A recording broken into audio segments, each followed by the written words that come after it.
So you're looking to climb the ladder in Valorant and you want to know what to expect. Or maybe you're just stuck in a particular rank and don't know what it takes to move forward past that barrier into Platinum, Diamond, Ascendant, and Immortal. That's what we're going to cover today. We've been coaching Valorant for over the last 4 years and we have seen everything that there is to see across these ranks. Today we're spilling the secrets of what it takes to play in each rank and exactly what you can expect as you climb yourself up the ladder. By the end of this video, our hope is that you know exactly what you need to train to break past your current division and get into what the next rank has to offer for you. And if you feel like no matter what you do, your teammates are always holding you back, then we get it. Teammates in low elo can be really frustrating to play off of. They're just unpredictable and you never really know what they're going to do. It's easy for high elo players to tell you to work with your team more because they don't really know what low elo is actually like. I've actually personally made the hellish climb from Iron to Diamond multiple times and have uploaded all of the games to our website as I dealt with throwers, AFKs, and insta-lock duelists.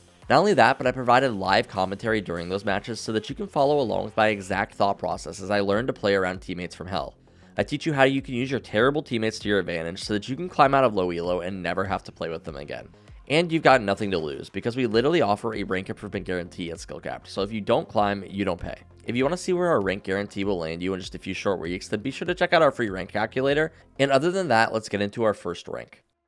If you are in Iron, don't stress about it. This is typically where you'll find yourself if you just started getting into Valorant. Most players don't actually stay in Iron for very long, and there is a good reason for that. Let me break down the 3 main reasons of why players will find themselves in Iron. You are brand new to FPS games. Maybe you've played other games like Elden Ring or Stardew Valley. Those are great games, but competitive FPS games are a whole different beast. When you jump in from single player games into something like Valorant where you're going to be playing against real people, it can be a pretty insane learning curve. You've just got to keep with it and keep playing. Number 2 is that your setup is holding you back. Sometimes it's not even skill that's keeping you in Iron. If you're trying to play on a laptop that's getting 20 FPS, you're just going to struggle. Another thing too is if your internet keeps dropping out every other round, you're just going to have a bad time and you'll probably cop a ban. And don't even get me started on if you're trying to aim with a trackpad. Please just get a mouse. These technical limitations can seriously hold you back in Iron. And number 3, you're just new to gaming in general. You just aren't a gamer. You've never really played console or PC, and this is a whole new world to you. This is probably the worst case scenario because it means it'll probably take a bit longer to get used to using your mouse or controller, but you'll get the hang of it faster than you might expect. Here's the good news. Once you get comfortable with the basic controls and maybe upgrade your setup a bit, you'll naturally start climbing out of Iron. It's really just the starting point of your Valorant journey. The key to climbing out is focusing on the absolute basics. Learning how to move around the map, get comfortable with your mouse sensitivity, work on understanding what all of the different agents do. Don't worry about fancy strategies or lineups yet. Master the fundamentals first, and then remember that everyone starts out somewhere. Remember that Iron is not an endpoint, it's just the first step. Moving on, Bronze is still one of those learning stages of the game. Players here are getting a little bit more experience with their mechanics. They kind of know how to navigate around the map a bit more and can shoot in your general direction with okay accuracy. Their crosshair placement probably still isn't very good, and their movement isn't very good either yet, but they do feel a bit more comfortable playing the game overall. This is actually where you'll find a lot of the casual players. You know, the ones that hop on with their friends here and there. They mainly play unrated games and just chill. They're not taking the game super seriously, and they're not really playing it a whole bunch, but they're a bit more familiar with the game than the average brand new player. And you know, maybe they could be even a little bit more competitive if they tried to climb. It's just not really their main focus at the time. If you're actually grinding the game, you'll probably level out somewhere around gold after a couple hundred hours. But bronze is where you're really starting to get a feel for what agents that you like to play. You're building up your game knowledge at this point, and with over 20 agents in the game now, there's a lot to learn. You've got to understand and have a general idea of what each of their abilities do so that you're not just dying to things, and you probably want to learn how to play against them at least a little bit. Bronze is the time where you're building up all that agent knowledge in your brain while you're playing. That's really what it's all about, building up that foundation of knowledge. Eventually you'll find yourself stepping into silver, and this is where players start to feel a lot more comfortable with their mechanics. They're past that iron stages and they're past the bronze stages. Now they feel a lot better about the way that they take fights. The utility usage definitely takes a step up in silver. Players do actually use their abilities now, and they might even have a general idea of the best ways to use them. And perhaps they've watched even a few streamers to see what they do and maybe copy it a little bit. They're not really working as a team yet though. Everyone's kind of just playing their own game and they still don't really see the full picture. Silver can be a mixed bag as well when it comes to aggression. You might run into some players who just push forward and they don't really think about it. And then you'll also encounter players that just sit in corners in silver. This can actually come from a lack of confidence, which we'll talk about later. Maybe they've been one-tapped too many times at bronze to really know how to scale up safely, so they just rather not do it. And I don't blame them. It can be pretty scary to push up if you don't really know what you're going into. Another thing in silver is that these players are starting to understand their agents a lot better, but they're still just experimenting learning and they're testing things out, and they're seeing what works and what doesn't. Silver is all about that experimentation phase. It's where players start discovering what their abilities can really do and maybe do a little bit more limit testing. It's kind of like the dabbling phase, where you understand the game well enough now to start thinking about things other than just how to shoot accurately. Eventually, you'll find yourself pushing into gold, and this is where you can actually say that these players are good. Obviously, they're not good by Radiant standards, but for mid-elo, these guys actually get the game. They've played it a decent amount, and they know how to navigate around the maps properly. They know how to aim pretty well. They understand crosshair placement, and they will one-tap you if you give them the chance. And that's actually the scary thing about gold players, is that they can feel pretty good to play against. They might even be moving more as a group, but here's the thing, they end up being pretty predictable and follow a lot of the same patterns. If it's a chamber or arena player, they'll probably just swing things a lot, and they'll swing them without really thinking about them. They'll kind of just fight everything. It is a nice contrast from silver, where players are a little bit less confident. Gold players have a lot of confidence because they know that they can win those gunfights. They've played enough to know what it feels like to run over a game, but they just haven't got that experience to do it safely and intelligently. And gold is also the rank where you need to make a decision. Do you want to push for higher ranks, or are you happy in gold? Remember how bronze was like the casual rank for people who barely play? Well, gold is for people who actually play Valorant regularly. Maybe they hop on every other day or a couple times a week. It's still one of the more casual ranks. You haven't really committed those thousands of hours needed for Ascendant or Immortal, but you get the game and probably do have the potential now to be pretty good. Maybe you watch some pro play and are able to follow the matches pretty well as well. You're good at the game. Eventually, a lot of these gold players will find themselves in plat though, and we actually don't get a lot of plat VODs submitted. In platinum, you basically made the decision that you want to climb higher than gold. You're actually putting in the effort into the game now, and if I had to guess, for this reason, most people progress through platinum pretty quickly if they actually try to climb. Platinum is kind of like the king of the noobs, and I don't mean noobs as like an insult, but rather like people below platinum are still pretty much learning the game. Iron and bronze you're learning, silver and gold you're getting a lot better, but platinum is different. This is the peak of moving past all of the basics. Anyone is capable of hitting gold, and if you're just naturally good at games, you might find yourself at platinum without much resistance. But from this point on, you're going to need to earn everything. You need to learn the nuances of the game. Some people might have thousands of hours in platinum, and it's usually because they don't critically think about what they're doing. They're just throwing out their abilities randomly, or sometimes not even using them at all. They ignore their teammates and what's going on in the map for the most part. And this will really hold you back, because this is where you need to start thinking deeper about the game. Raw aim isn't enough anymore, because basically everyone in plat and above has good aim. You need to understand what you're doing and why you're doing it. Platinum is really where the real climb begins. As you start pushing into diamond, this is where everything becomes about having a plan. You can't just fly by with the basics anymore. Now you need to think, what is the plan when the barriers come down? What are you trying to do at the start of each round? Maybe it's as simple as taking a main control and grabbing an ultimate orb. Maybe you want to grab some mid control and go into a split with your team or play for picks. These plans become super important as you progress towards Ascendant and Immortal. And if you're not creating a plan with your teammates, you're just playing solo. That could be really detrimental to your success at this rank. When we're coaching diamond players, we start asking them the big questions like, why are we doing this? And does this make sense?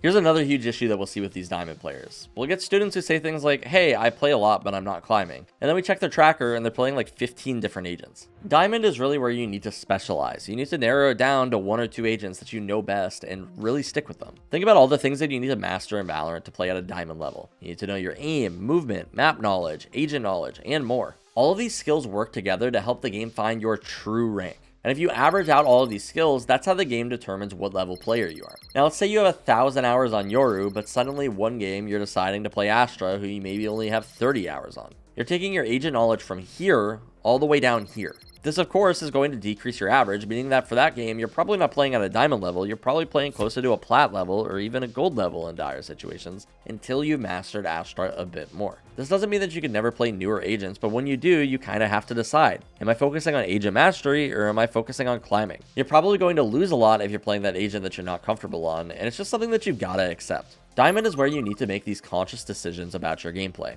It's where every choice matters, and if you're just winging everything, it's not going to cut it. Your plan becomes essential. Eventually, if your plan is good enough, then maybe you'll find yourself in the ranks of Ascendant. This is where you've really been playing the game a lot, and it's pretty uncommon to see Ascendant players with less than a couple hundred hours. We ran a poll last year and found that the average Ascendant player had around 800 hours played in competitive alone. It takes time to learn all the agents, and it takes time to build up those mechanics. If you've made it here though, you're starting to realize something important. There are so many things that you still don't understand. This is when you start exploring defaults. Maybe you're thinking about what strats you should be running on pistol rounds or ecos to win games consistently. Maybe you're thinking about how to take advantage of guns like the Operator or the Judge more. This is also when you start focusing on how to secure clutch rounds. You might ask yourself things like, why do I keep losing these 2v1s, and really start thinking about these rounds in the game that you should have won. You start thinking about angles differently, and what angle gives you the best advantage. Are there any threats to me playing this off angle in this position? What angles are good for me? What angles are bad for me? You'll probably start questioning your utility usage. Does this flash hit everything that I want it to?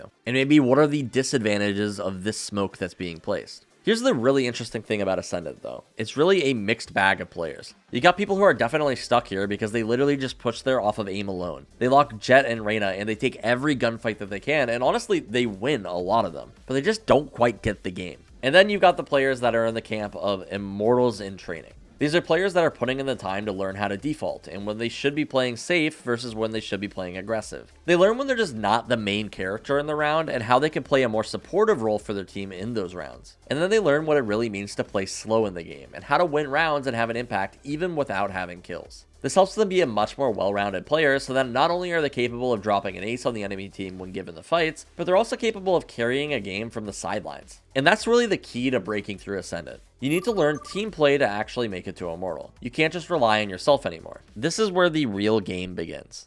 Eventually, when you feel really comfortable in the game, you might find yourself in Immortal. This is where your knowledge will really get tested. These are the players that will punish you the hardest for your mistakes, so you really become intimately aware with your flaws as a player. Stuff like this smoke was too early and actually denied us a lot of info. Or things like you rotated just a little bit too fast and got caught off guard by a flank or a lurk. These tiny decisions that seemed minor before make a massive difference now. This is where it can be really helpful to get a second opinion on your gameplay as well, because there are some things that are very difficult to realize on your own. For example, something like rotating through spawn instead of crossing through mid will make a difference in you winning or losing a round. You might rotate through spawn every single time that you rotate and not realize you're just giving up map control for free when you do this. It's not something that's going to get you killed, but it's something that will lose you the round almost instantly. This is also where your view of the game is going to get checked hard. You might think that the game needs to be played in a specific way, only to realize that you're actually just wrong. A lot of climbing through Immortal is about learning that there is still a lot of things that you don't fully understand. Remember that graph that we showed earlier? It might look something like this now, but there is still infinitely more things that you can learn.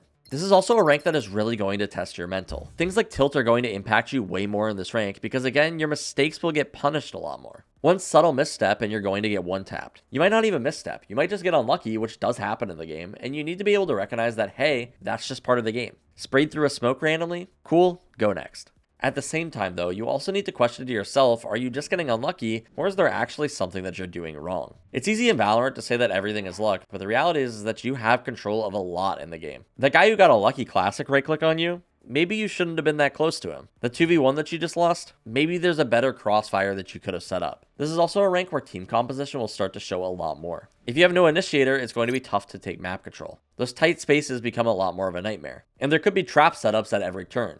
No controller on your team? Well, good luck dealing with operators or getting the spike down safely. It's just going to be a lot more difficult. No duelist? I mean, have fun getting out of those choke points. In lower ranks, bad team comps don't matter as much. You can get away with no controller before. But in Immortal, they will punish you for every missing piece. This is also a rank where you start thinking about win conditions more. How can we use our ultimates to win the round? When you're in a 1v2, you think differently. Wait for the flank, just stall for time. Every decision becomes about winning the round and not just about getting kills. It's kind of like when Valorant becomes more of a chess game with guns. Every move matters, every decision counts, and this is truly high-level Valorant. Finally, though, if you're part of the elite, you will find yourself in the tippity-top Radiant. This is where you can basically see the future. Radiant players aren't just playing in the moment, they're thinking about what their enemies are thinking, and they're always trying to anticipate their next move. Every decision they make has a purpose, and it's to set them up in a better position to win that round. There's also constantly going to be a push and pull, and your opponents are going to make you work for everything. They'll fight for mid and force you to take longer rotate routes or risk dying to a lurk.